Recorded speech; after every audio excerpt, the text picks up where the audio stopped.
Ola, boa tarde a todos e a todas. Comezamos entón a presentación de Historia de Galicia de Anselmo López Carreira. Anselmo é historiador, catedrático de Historia de ensino medio, profesor tamén de Historia medieval na UNED. Nos seus ámbitos de investigación pode salientar a historia urbana e a historia medieval de Galicia. Hoxe vamos presentar unha historia de Galicia que, bueno, comeza na prehistoria prácticamente e remata case nos nosos días. Algúnas das obras máis importantes que publicara Anselmo anteriormente eran, bueno, pues un estudo sobre os reis de Galicia e o reino medieval de Galicia, que foi unha obra que supuxo pois abriu un camiño, unha nova interpretación sobre este período da nosa historia. O primeiro que quería preguntarlle é un pouco como se complementan este libro con sobre todo esas dúas obras anteriores. Pois, a verdade é que o libro este foi un certo atrevimento, porque o meu campo de traballo é historia medieval, polo tanto, é o que veño dicindo, cando se suscita un coloquio a continuación da presentación, é que realmente só respondo a fondo a parte medieval. O outro, pois está basado na bibliografía e nos traballos de investigación que teñen feito outros historiadores, que afortunadamente nestes momentos pois contamos cun plantel de historiadores en Galicia que supuseron nas últimas décadas un enorme avance. Entón, os outros libros que citabas teñen un campo moi específico, moi restringido, que era a historia medieval. A historia medieval, claro, son 1000 anos, non é un período cronolóxicamente desprezable, pero é unha época concreta. Cando me dediquei aos traballos de historia medieval, os que me sigo dedicando naturalmente, estou presentando unhas obras que levan polo menos un ingrediente fundamental de investigación. En cambio, pois este libro ten menos de investigación e é fundamentalmente un libro de divulgación da historia do país, que por certo decías que vai desde a prehistoria ata casi nosos días. A última imaxe, creo que a última imaxe que debe aparecer é a gráfica dos resultados electorais das últimas eleccións autonómicas. Por lo tanto, é recente ao final. E o principio vai ser moito antes da prehistoria, porque introduzo un capítulo de xeografía que na primeira redacción non estaba pensado, pero pareceme que era moi importante manter este xogo, esta relación que últimamente está un pouco abandonado entre a historia e a xeografía, verdade? Porque a historia ten dos elementos fundamentais. Un é o paso do tempo, pero outro é o paso do tempo sobre os pazos, sobre a terra. E tamén teño un capítulo previo de historiografía, ou sea, de historia, como se foi concebindo e escribindo a historia do país. A tese fundamental de Anselmo López Carreira, que está recollida neste libro e desenvolvida no reino medieval de Galicia, é que Galicia foi o primeiro reino europeo que se foi conformando no século V e que se mantivo como unha unidade política até o século XV. Se consultamos un pouco a historiografía oficial, tanto a historiografía española como a historiografía moitas veces que se fai na Universidade Galega, a tese de Anselmo López Carreira pois é original, é diferente, non? Non sei se nos últimos anos se abriron máis camiños un pouco de acordo con respecto a isto. Ben, a tese da existencia do reino de Galicia, do reino medieval de Galicia, non é verdadeiramente original miña. Hai outros historiadores que previamente xa o viron porque era evidente. O que me oculta é a historia oficial, a historia académica que se escribiu, a historia que se publicita oculta, pero a existencia do reino é patente e evidente, non é máis que as fontes documentais e do tipo paralelo. Por tanto, xa no século XIX Murguía e Biceto tamén coñecían a existencia do reino medieval de Galicia. O que acontece é que esa liña de investigación e de divulgación non continuou por aí, pero o reino está aí. Efectivamente, o reino fundase no século V como 50 anos antes da 60 anos antes da desaparición do Imperio Romano, polo tanto é o primeiro reino de Europa. Cando eu empecé a falar hai anos dese tema, pois moitas veces había un escepticismo entre o público. Existiu algunha vez o reino medieval de Galicia? Bueno, había que decir con claridade, non só existiu, sino que é o primeiro reino de Europa. E desde o punto de vista teórico, ti dices moi ben que como tal entidade política, é dicir, como un reino que ten capacidade de actuación política, que ten existencia propia ata o século XV, pero non se perda de vista que desde a perspectiva oficial, no papel, o reino de Galicia existe ata 1833, ata o momento que se establecen as provincias actuais, a división provincial de María Cristina de Javier de Burgos elimina os reinos, e un reino que elimina é o reino de Galicia. Como nome existía. Si se percibe hoxe algún cambio a nivel oficial e se este feito do reino de Galicia pode entrar, por exemplo, nos programas escolares, de momento non se ve. O panorama é inamovible porque hai uns paradigmas que predominan na historia oficial, un deles o hexemónico, que é o da Reconquista. A Reconquista foi establecida por Sánchez Albornoz e dixo que este era o elemento clave da historia de España, por lo tanto hai que seguir ensinando a historia a base da Reconquista, que é un invento absolutamente ideolóxico. Pero como os programas moitas veces non os deciden os historiadores, sino que os deciden os políticos, e os políticos de historia xeralmente saben moi pouco, pois síguese repetindo nos libros de texto o mesmo. Hai unha Reconquista, hai un reino de Asturias, un reino de León, e o reino de Galicia non existe, simplemente. Xa que falas de política, citas no libro, e pode ser pertinente dicilo, que un tipo de reflexión como a que recolle este outros libros pode ser especialmente importante nun momento de dominio da dereita neoliberal, cito palabras túas, dun potentísimo desplegue do estatalismo españolizador, que ademais que agora se está falando estes días da LOMCE, das reformas de Wert e tal, pode ser un problema que se estexa agravando. Sí, é un problema moi grave. A longa perspectiva que traza o libro da existencia de Galicia atravesa momentos que se poden valorar con máis optimismo e con menos optimismo. Hai épocas que decimos, por exemplo, ao redor do século XII, o desplegamento do románico, despois da literatura lírica medieval ou da propia prosa en latín, que dúbida cabe que se facemos unha valoración dese período temos que ser moi optimistas e valorarlo por alto. Hai outros períodos nos que non cabe máis que ter unha visión pesimista. Bueno, pois no momento que se escribe e se publica este libro estamos atravesando unha fase dificultosa, crítica, e iso hai que sabelo, non? O libro quere rematar mostrando que hai, nin máis nin menos, non hai outra intencionalidade, e os indicadores que temos hoxe diante de nós, pois o que veñen dicindo é que o país está atravesando unha fase crítica da que pode non sair. As nacións son moi resistentes, pero a historia está chea de nacións que desapareceron tamén.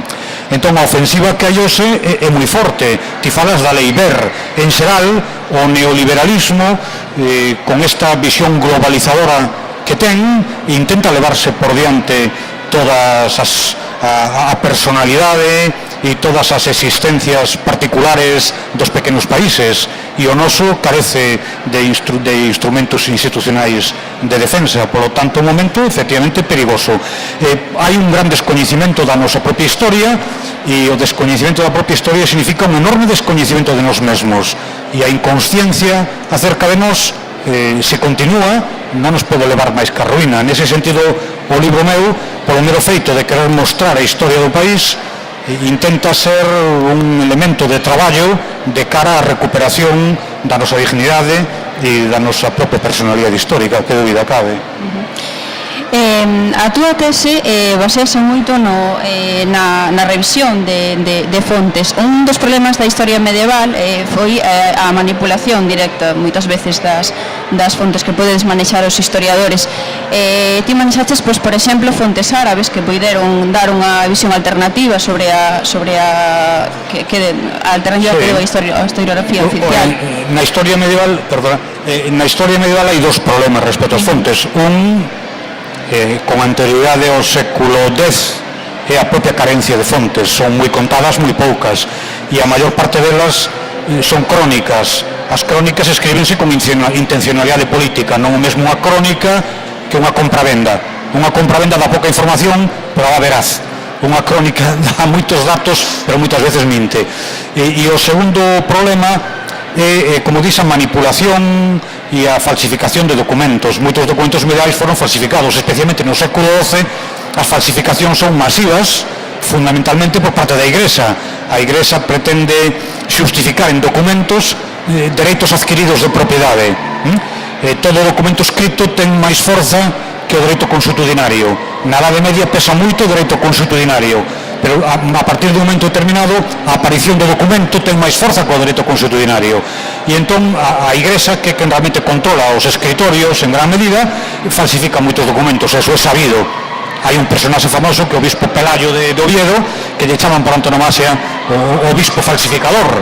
Por lo tanto, a maior parte dos documentos que pasaron polas súas mans requiren ser estudados non con lupa, sino con microscopio, porque introducen moita falsedade.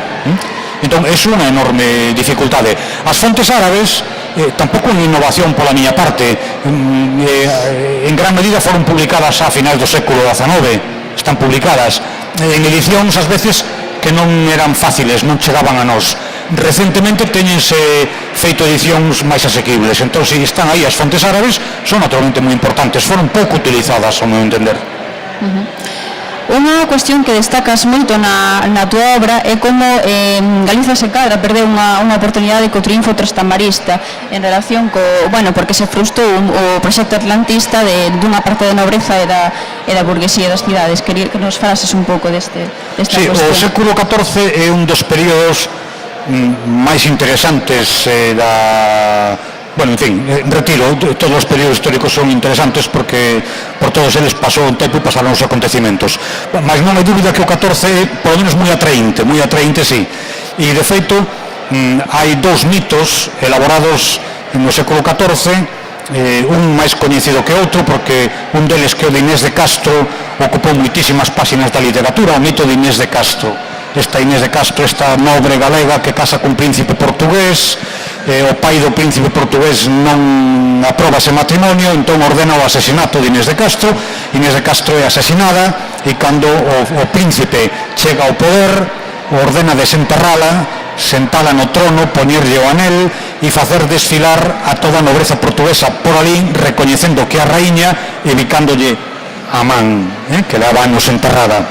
É o mito. Realmente o mito construíse a partir deso, é un feito histórico. O do desenterrar o cadáver e bicarlle a man, non sei se será moi histórico, pero que a casa que asesinada polo pai é un feito histórico, e a partir de aí construíse un mito que pasa a literatura, reinar despois de morir, en título dunha obra publicada en castelán, publicanse obras en portugués, o mito de Inés de Castro. O feito de que haxa un mito tan poderoso debe nos facer pensar que posiblemente detrás dese mito se esconda unha historia tamén intensa, e efectivamente é unha historia moi intensa, é a historia que tece unha familia nobiliar que probablemente fose a máis importante familia condal galega, que a Casa dos Castro, os varios condes de Castro, que acadan postos da máxima relevancia non só entre o señorío galego, sino políticamente na Coroa de Castela e políticamente no Reino de Portugal, e establecen unha alianza dunha nobreza e burguesía galega con Portugal e con Inglaterra, e unha alianza que se convertirá en prácticamente estable ao longo da historia de Portugal con Inglaterra. Todo iso é tecido por nobles galegos, Coruñés, Fernández de Andeiro, os diversos Castro e outros varios máis. Aí efectivamente o que descubrimos é que hubo un intento de redirixir a política galega, que estaba sendo conducida fundamentalmente pola pola alta xerarquía eclesiástica que quen tiña o poder en Galicia, os bispos e arcebispos, estaba sendo dirixida cara a Castela-Andalucía, onde había intereses terratenientes, e hai aquí unha nobreza e unha burguesía urbana que intenta redirixida cara ao mar, cara ao comercio, o comercio atlántico, que Galicia exportará viño e exportará peixe. Desde Pontevedra vai sair precisamente o peixe e o viño na Idade Media, o peixe vai cara ao Mediterráneo, o viño vai cara a Flandres e cara a Inglaterra, e por aí víase unha saída e unha proxección normal de Galicia cara ao exterior.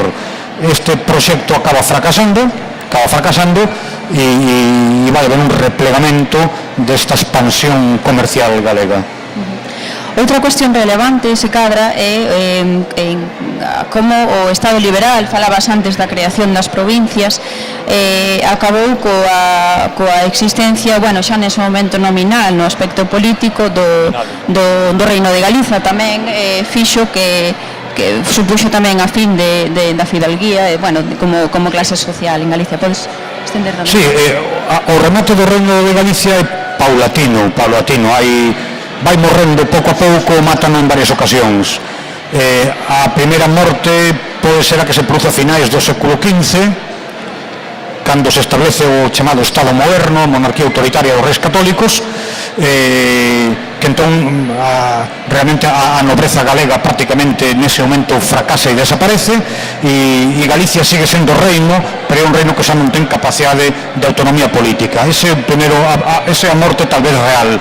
A segunda é 1833, cando esa definitiva, cando se di desaparece inclusive o nome do Reino de Galicia. Galicia non só o Reino de Galicia, sino de Galicia. Galicia como entidade administrativa deixa de existir, e o que existen son 4 provincias que non teñen ninguna relación entre elas, non hai ningún instrumento político nin administrativo que lle poda dar coherencia a esas 4 provincias, sino que todas dependen de Madrid directamente.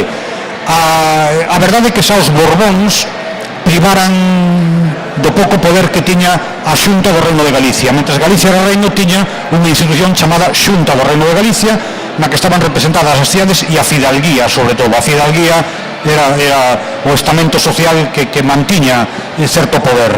A desaparición do Reino de Galicia en 1833 quítalle toda a base a fidalguía entra en crise profundísima, que coa que se topa Otero Pedrallo cando empeza a escribir, unha fidalguía o Pazo do Fidalgo, que din o Pazo desfeito e tal, e entón Galicia desaparece, e hai unha reacción, non se debe esquecer, unha reacción que é o movimento provincialista de mediados do século XIX, que intenta que Galicia volva a ser dotada de algún instrumento que lle dé a coherencia ao que xa non son máis que 4 provincias. Falabas agora do provincialismo, no teu libro o que é a idade moderna e a idade contemporánea están máis resumidas, xa explicaches un pouco, bueno, antes que, porque non és especialista nesas épocas. De todas maneiras, chegas até case a actualidade, falas un pouco de actualidade tamén do nacionalismo. Quería preguntarche un pouco se a historia medieval, bueno, a historia en xeral, nos pode axudar a entender a situación actual do nacionalismo en galego, claro, a súa relativa debilidade. Sí, eu creo que sí, porque podemos atopar momentos que consideremos clave de inflexión na historia dun país, pero tamén é verdade que a inflexión vai se tecendo ao longo do tempo, son unha serie de acontecimentos, de situacións que van pasando e tal. O nacionalismo, que característica ten o nacionalismo? Bueno, ten moitas características. Nun libro deste tipo de divulgación e de resumo, que característica podemos decir? Algo que é visible. O nacionalismo galego é pouco forte, un nacionalismo feble.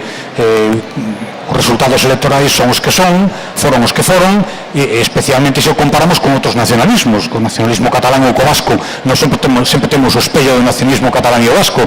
Desde que se fundan partidos propios en Cataluña e en Euskadi, no País Vasco, gobernan sempre. Non só a nivel autonómico desde que hai autonomía, sino que desde o século XIX xa controlan o poder local, os partidos propios. Non é o caso de Galicia. A diferencia é, naturalmente, unha diferencia ante todo sociolóxica. Quen é o soporte do nacionalismo? Cando o nacionalismo se funda no século XIX, o funda unha burguesía. Non é outro sector social o que funda o nacionalismo. O nacionalismo nace da burguesía. Non o mesmo unha burguesía industrial e comercial potente como é a catalana e a vasca, que a burguesía galega que funda o nacionalismo, que calea intelectual, o nacionalismo galego, cando nace tamén é un nacionalismo burgués, como todos os nacionalismos de todo o mundo, tamén un nacionalismo burgués, pero a burguesía galega que leva adiante o proxecto nacional é a burguesía intelectual. A burguesía intelectual ten a capacidade de negociación e de presión que ten, e iso se ve nos resultados electorais, na dificultade con que se forma unha forza nacionalista galega, a dificultade. O primeiro partido nacionalista galego, e ainda para así con un nome ben disimulado, é o Partido Galeguista. Non se atreve a chamarse Partido Nacionalista, sin dúbida pero chamarse Partido Galeguista, nace en 1931, non hai outro antes. En 1931 que camiño han percorrido un PNV, por exemplo, unha Lliga e outros partidos nacionalistas cataláns lean moito, porque teñen un respaldo forte, ali é un elemento de prestixio, por exemplo, o idioma, porque o idioma do país e o idioma das burguesías.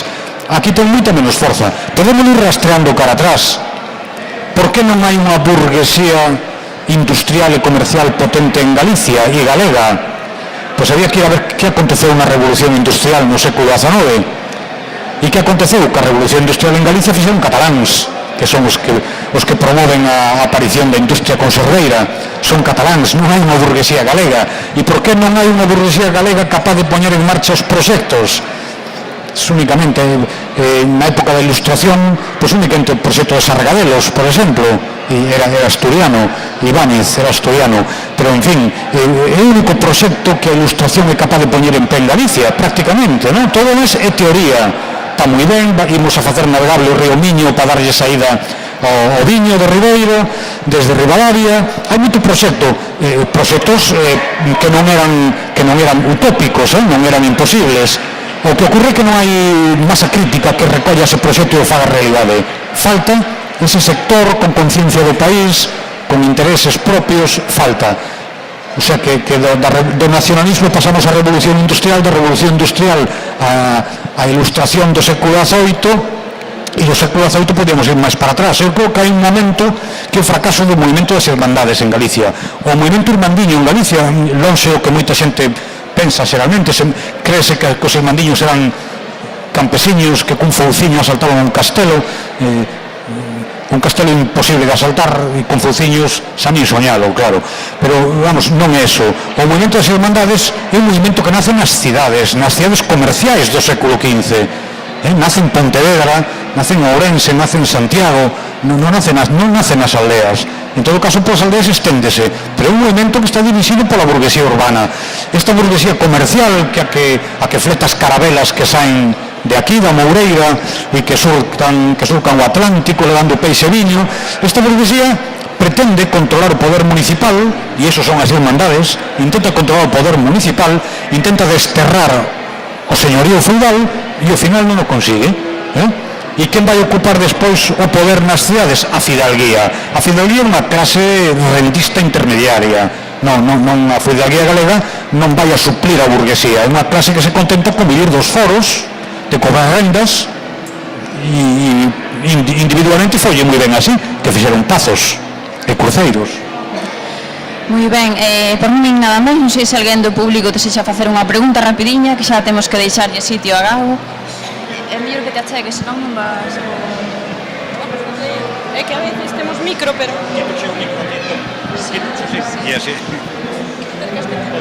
Sí, hola. Sí, boa tarde. Eu quería que nos... Ouves, ben, non? Que nos explicases ou... Chego ben, se non se escoita. Sí, que nos explicases e que o tentases facer o máis didácticamente posible, por que pensas que nese reino medieval de Galiza, que a historiografía española renomeou, non, como asturiano ou leonés, dependendo do século, había dúas unidades culturais e lingüísticas tan marcadas, non? Unha galego-portuguesa, digamos así, unha occidental, e outra astur-leonesa, na parte oriental. Bueno, eu a iso podo che contestar pouquiño, porque non son filólogo.